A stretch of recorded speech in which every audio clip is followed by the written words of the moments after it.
The deadline for students enrolled in schools in the State University of New York system to receive the COVID-19 vaccine has come and gone, and schools are now adjusting. This includes Jefferson Community College, as students were required to have received at least one dose of the vaccine by September 27th, with limited exemptions. According to SUNY Jefferson Vice President of Student Engagement and Retention, Campbell, over 90% of its student population is now either fully vaccinated or has received at least one dose of the vaccine. However, Campbell said that this effort did not come without questions from the students. Students had questions, understandably so. So which vaccination do they have to get? Do they have to get the vaccination? Can they continue their education remotely if they don't want to get vaccinated?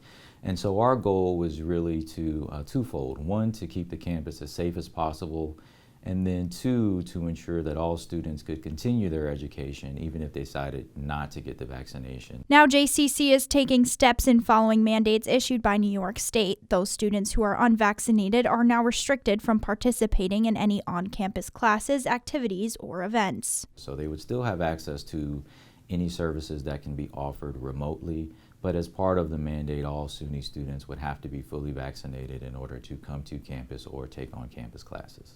Campbell also confirmed that the next steps also include disenrolling students who fail to comply with the vaccination mandates. It's kind of the last resort, so we have emailed students, sent letters to them, called them, text them. If we see them during the period where we were transitioning to get students vaccinated, would tell them in person as well.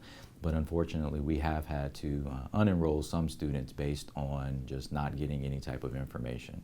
Again, our goal is to work with students as best as possible, but we have had a few students that have been unenrolled.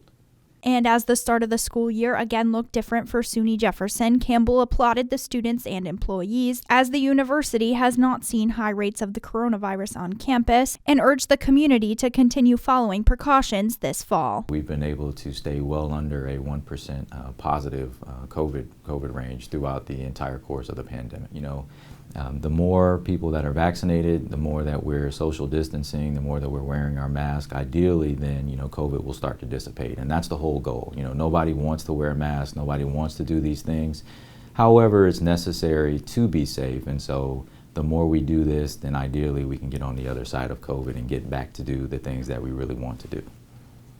Although guidance for upcoming semesters has yet to be released by New York State, Dr. Campbell said that it may look similar to this semester's. For ABC 50 Now here in Watertown, I'm Isabella Colello. For more local news, go to informnny.com or download the ABC 50 mobile app.